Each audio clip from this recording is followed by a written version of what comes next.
1. Where do I start? Well, let's start at the beginning. I started a thesis project which took about a year, during the pandemic, so mostly in home office. I had 2 supervisors, 1 professor and a PhD student. 2 people got into the project, me and Jack. Not to get into specifics about the project or degree, the work me and Jack had to do was transforming datasets into one big dataset using code. The big dataset would have been used for our thesis project, but we had to create it ourselves. Because the overall project we were piggybacking our thesis off of already started a year prior, there were already transformed datasets by other students that were done or still working on it. Starting the project, I had no clue how to program anything really or use code, compared to him who sold himself as already knowing how to code in different languages, which makes me quite anxious and resulted in me putting in a huge number of hours into teaching myself how to do this very hyper-specific transformation. The way we split work was basically we had group meetings every week because there are a lot of pitfalls, especially in the beginning of doing this, and each dataset is unique. Basically, we had a pool of datasets we could choose from. Pick one and mark it as being worked on. Datasets were very different, and some could have been consisting of maybe 30 variables and be transformed fairly quickly, while others had 10,000 variables and could take months. Numbers of variables transformed would be the best measure of work done. Fast forward half a year, and I completed 3 datasets using one very big one, which overall had me transform like 15,000 variables. Took me ages, and I still had other courses. Jack, on the other hand, had completed 2 datasets, one with 20 variables and one with 50. After I realized this, I was stunned because we kind of bonded over the work because it was frustrating and time-consuming. For half a year, he pretended that we were basically doing the same amount of work and had similar struggles. Well, I thought we still have half a year. There's a really big dataset open, and I kind of pushed him into doing that, so his participation was at least in the 10% range. Number of variables transformed.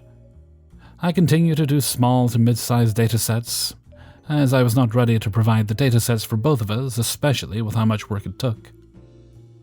The next few months we had meetings. He pretended to be working on datasets and even trying to get me to lie for him to the supervisor, as we had to cross-check the datasets, which I couldn't do because he never sent them.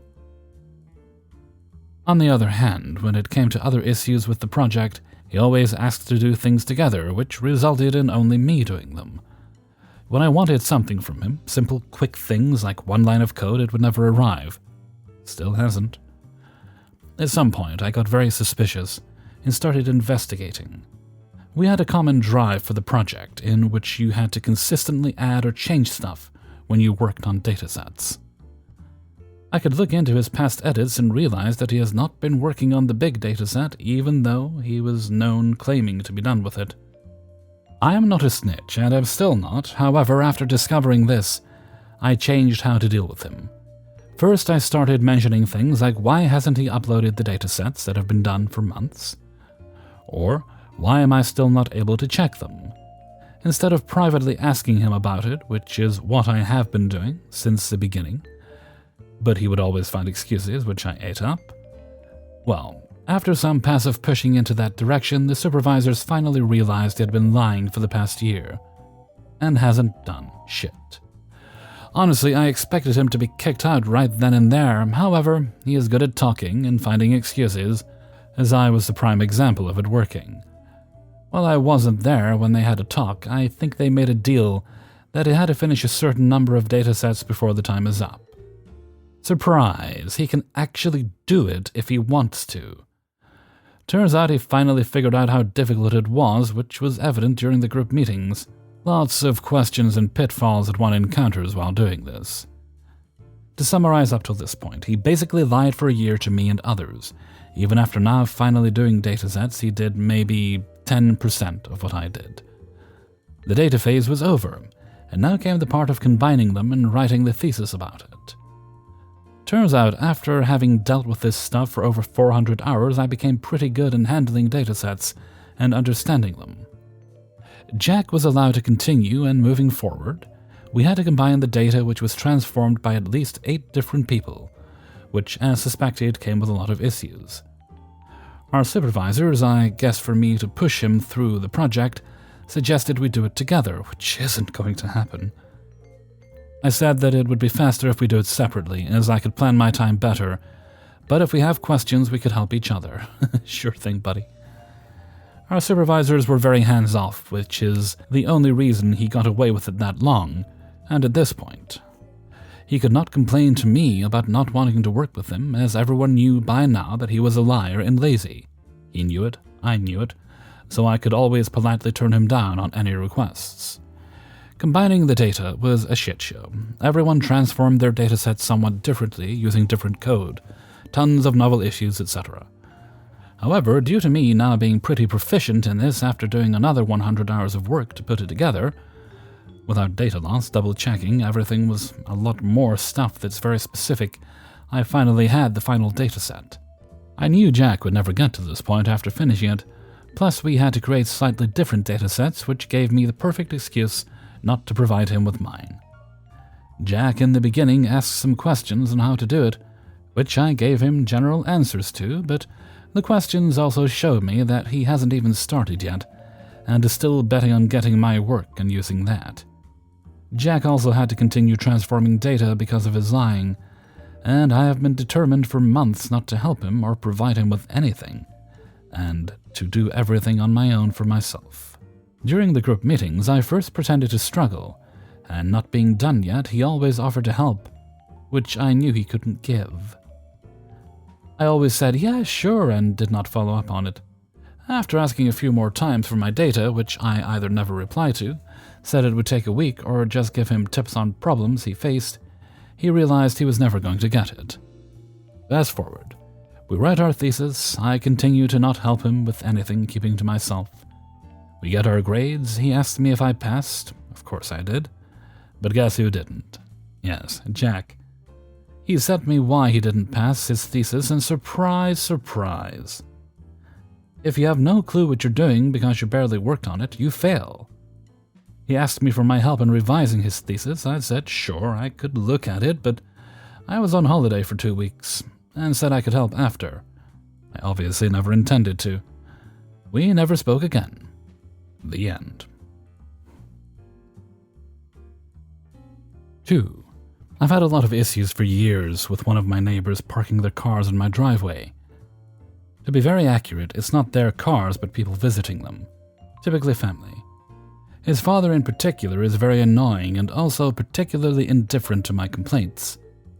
The neighbor himself is actually okay and we get on well enough. My driveway is wide, it can fit 4 cars easily, 6 if you pack them. So I guess the size of unused real estate was tempting considering how lazy people are. They can park their cars about 60 yards away in a small parking area. Last year in particular, my neighbor's father would park there at any time for any reason, even when I was home. He's getting old, about 75, but he isn't senile. So this is just pure belligerent behavior. Calling the police isn't helpful, they won't do much. He's just an old man.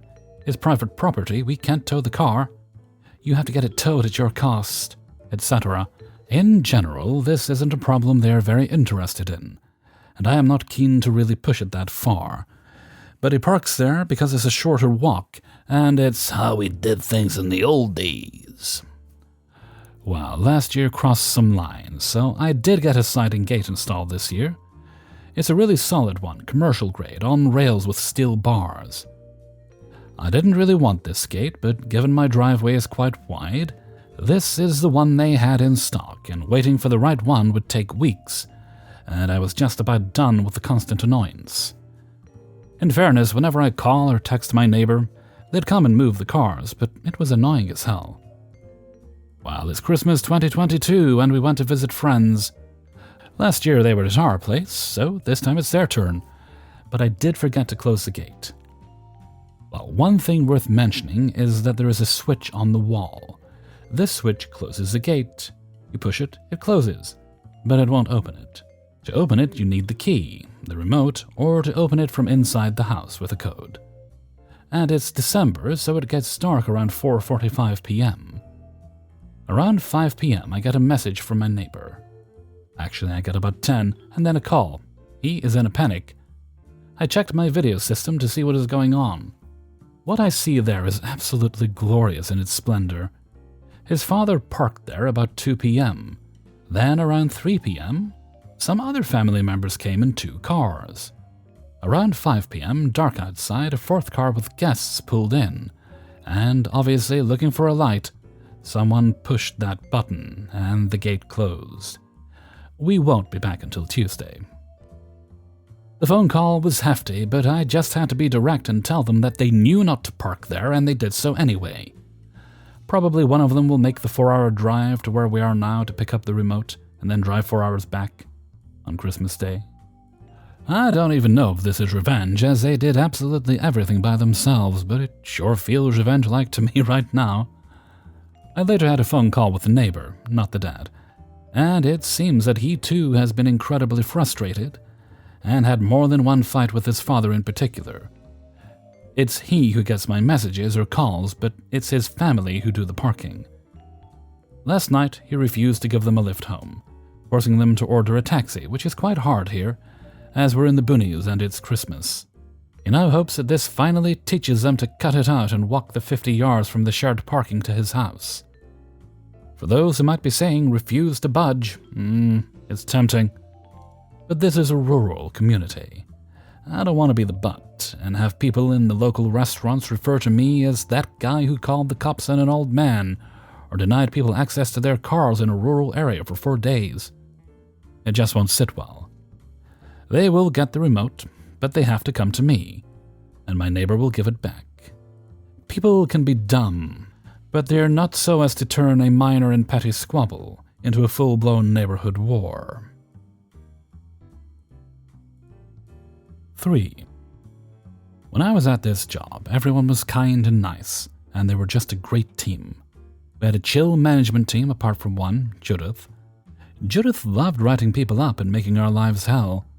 Although she was just an assistant manager, she would always jump at the opportunity to manage the team for a few days, if the main manager is off.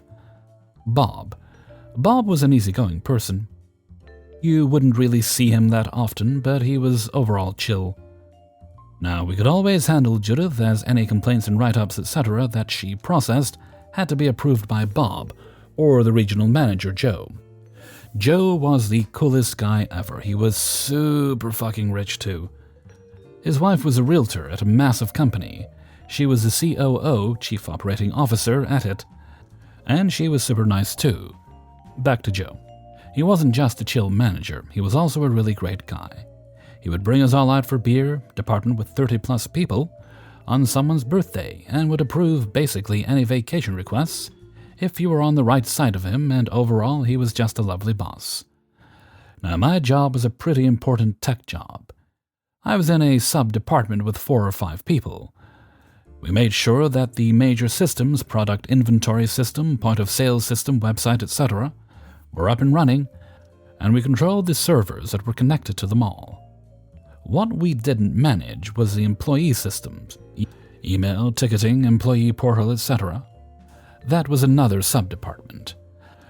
Now, as I was saying, we could handle Judith because basically none of her shit write-ups and complaints got listened to by Bob or Joe. Now, in this particular month, Bob was celebrating his 35th birthday and Joe was sick in hospital. Worst timing, I know. We all mentally prepared ourselves for Judith's wrath. This time we were informed by Bob that any write-up, department change, or complaint didn't have to be approved by them, as Joe was also gone. We thought no big deal, we'll just get Bob to clear them when we come back. On to the story. We're gonna take it day by day. Day 1. Judith was camping at the door. Anyone who was in after 9 a.m. was written up. I was luckily in there at 9 on the dot, so was everyone else since we were used to Judith's shenanigans by now. I was talking to my buddy in the main software and tech department. He told me she was in there all day, focusing on this one guy, George. I knew George quite well. He was a family friend, and for some reason, Judith never liked him. She wrote him up 5 times for reasons like, on cell phone during work time, making environment unsanitary and unsafe for other employees. He left an empty plastic bottle on his desk for about an hour, etc. Did I mention he was Joe's son? Day 2. Judith was in our department today, focusing on my colleague. Let's call her Michelle. Michelle is the sweetest person in the world, and would never do anything to hurt or ruin anything of anyone's, and she was just a genuine sweet person. Judith found nothing, and when Judith confronted Michelle, she said she didn't know what she wanted, and Judith filed a complaint for backchat. Judith then hosted a department-wide meeting, so main tech, software, and the 7 sub-departments. She told us that we need to stop being so rude to her just because she's a woman, blah blah blah. That night I sent a message onto the management free group with everyone from the department saying not to engage with Judith. We can't get written up for her for rudeness and disrespect if we don't talk to her. Day 3. Cue malicious compliance. On day 3 we all come in. The day starts as usual. We all come in at the right time, so Judith had no one to write up. We head to our departments to begin work as usual. Judith wasn't focused on someone from my department, so lucky us. At about midday, we hear her going ape at someone from the department that managed the employee systems because they weren't talking to her. She kept going on and on at him, but still no response. Finally, Judith gave him one last chance before announcing the entire department as being suspended for sexism and disrespect. Our room was next to their one, so we heard everything crystal clear. Then, to Judith's surprise, everyone gathers their things and leaves without a word. I didn't get to see the look on her face, but I bet she was livid. Then she moved on to my department. She came in and told us we have to do all the work for the other department as they are all suspended, and to her dismay, no one batted an eye at her. Out of the corner of my eye, I could see her face going dark red, until she got up on a chair and started screaming at us all, then counting down from 10. All of us knew what was coming, so we slowly began to log out of our things and pack up, without being too obvious. By the time she got to 1, we were all ready to leave. Can you guess what was coming? If you said you're all suspended, you would be correct. We then left. I messaged one of my buddies in the other departments, and she did the exact same thing to his department. Turns out she did it to 5 out of 6 departments. The one she left was the least useful department, customer services. Yes, it is an important one, but not nearly as important as financial, development, etc. Day 4. None of us went in, bar customer services, until we got a message from Bob asking why none of us are in work. It was the day he came back. We told him we were all suspended. He asked why, and we told him the genuine reason. He was absolutely furious at Judith and proceeded to call us all in for a staff meeting. It was really just front-row tickets to Judith's downfall. He proceeded to criticize her for all false write-ups, accusations, and how she has done barely any of the roles that a side manager should be doing. He then fired her. Bob made us turn all the systems onto auto mode and gave us Friday off. What an awesome man. Joe got out of hospital, but sadly passed away a few months later from cancer of the liver. I have since left the company and have no real info on what happened after the death. I almost forgot to mention that Judith cost the company almost $50,000, as some of our vital systems went down in the 6 hours they were left without being switched onto auto mode. The company almost sued her for this, but they decided firing her would be better, as they would be done with her.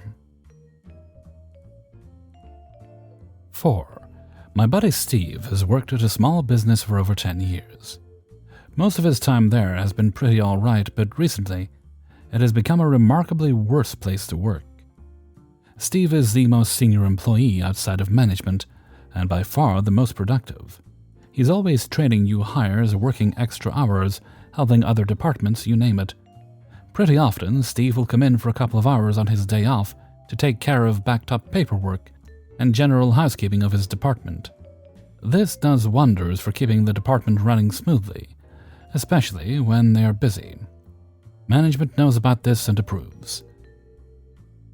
Going into the holidays this year, they are absolutely slammed as usual. Orders are backing up, and it's all hands on deck, extra hours full tilt.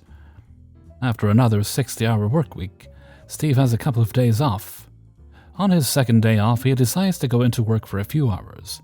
He knows his co-workers are likely too busy to be taking care of the side stuff, so he is being a team player and helping out. While he's finishing up and about to leave, Steve's manager comes up to him and they have the following conversation. "Hey Steve, quit messing around, get back out there and do your job."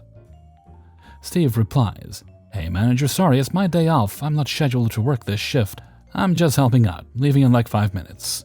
"The hell you are? Get your ass out there." "Nope, not happening. I'm going home." The next day, Steve is predictably brought into the office, dressed down and written up for insubordination. But here's a few things about Steve that you should know, that his employers knew but either forgot or didn't care about. 1. Steve has been getting fed up with his employer for a while now. 2. Steve is quite financially stable, as he works in a high-demand industry. And his wife also has a fantastic, well-paying job. 3. Steve is about to become a dad. In fact, he is very close to becoming a dad, right after the holidays most likely. So Steve is in the manager's office, just finished getting talked down to, and had his write-up to sign.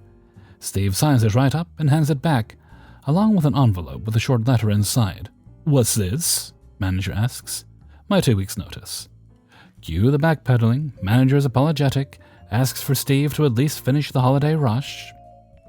Big boss comes in and offers a pay rise if he stays, the whole shebang. Steve turns it all down. Now Steve's former employer has to get through the holidays without their most reliable worker, which will take at least 2 or 3 new hires to cover. Meanwhile, Steve can enjoy the holidays without stress, help prepare for the arrival of the baby, and start looking for work again when they're good and ready. Some clarification, Steve's position is hourly, and he got overtime pay for the extra hours. The stuff he worked on during these extra hours would collectively save his department a lot of time and headaches, that's why he did it. There used to be a good team vibe in the company from top to bottom, co-workers who were genuinely friends and good teammates. So going the extra mile made a good thing even better, not so much towards the end. Also, giving his 2 weeks instead of quitting on the spot was a combination of professional courtesy, and also giving his co-workers enough warning to not completely blindside and bury them. 5. This happened quite a few years ago now, but it still brings a smile to my face. I was working for a truly horrendous manager, who was somehow both mean and stupid. I don't mind mean and smart, or stupid and nice, but mean and stupid is intolerable. She was a huge micromanager, but when you talked to her one-on-one, she was super nice and complimented you on how well you were doing. As soon as you were in a meeting with other people, she would tear into you and explain the many ways in which you were completely incompetent. She made me so stressed my hair started falling out. I knew I had to get out of there, but if you try to move to another contract for the company, government contractor, she would find a way to block it. I had been at that company for 11 years before I started working for her, and I knew my only option was to leave the company entirely. Around this time, we were having performance reviews, and her boss sent me a form for me to evaluate her. I meticulously detailed every reason she was a toxic manager. That was the beginning of my revenge. Then I found a new job, but I knew if I gave her 2 weeks' notice, she would torture me the entire time. After my last day working there, I blocked her from having any way to contact me. Phone, email, Facebook, everything I could think of. Then I made a new email account for the sole purpose of sending her my resignation and finding out how to return my equipment, because I worked from home. I rescheduled my resignation email to be sent to her at 11:59 p.m. on the Sunday before I started my new job, and said that the previous Friday had been my last day. She was definitely pissed when she wrote me back, but she gave me the info I needed to return my equipment. Now, over the time I had worked from home, I had gone through several laptops. That for one reason or another, probably just didn't give a shit, I had never returned. I just kept them on the bottom shelf of a bookcase in the corner of the room I used as an office. So I go over and gather them all up, when I notice that my puppy must have found this particular bookcase to be basically a fire hydrant. The ports on this side of the laptops were caked with dog piss. They were truly disgusting. I have no idea how I hadn't noticed it was happening. If I had to return them to the warehouse or the IT folks, I would have done my best to clean them. But she wanted them sent directly to her. So I bubble-wrapped those bitches just as they were, boxed them up, and sent them on their way. I do feel bad that I'm sure the IT folks had to deal with it eventually, but I couldn't resist the thought of her opening that box. Hey everybody, Hellfreezer here, and thank you very much for listening to Revenge is Ice Cream, episode 209, and thank you very much to everybody who allowed me to use their stories in this video. If you'd be so good as to press that like button before you go, thank you kindly. Alright, let's see. No shoutouts today, I believe, and if I'm working this correctly, this will be the second video of the new year. So I hope you all had a great New Year's celebration if you chose to indulge in one. If not, well, I hope you had a good sleep. I hope you were able to get sleep with all the celebrations going on. So let's move right along to Hellfreezer's question of the day. And today's question is, do you make New Year's resolutions? Is it something you abide by, you stick to every year? Do you always find that it's something you'll make in good faith, and usually by January, late January, February, you've just kind of forgotten them. Now that didn't happen. Let's just move on and have another bar of chocolate or whatever. Speaking personally, I don't believe in making resolutions, certainly New Year's resolutions. But throughout the year, I'll make changes and tweaks and whatnot to my lifestyle, as I've been doing gradually for the past few months. I find making changes gradually is a better way to ensure you stick to them long term. But I'd very much like to hear your opinions, and if you're willing to share some of them, please do leave them in a comment below. And with that, I'm going to head off for now. So until next time, thank you very much for listening, and take very good care of yourself.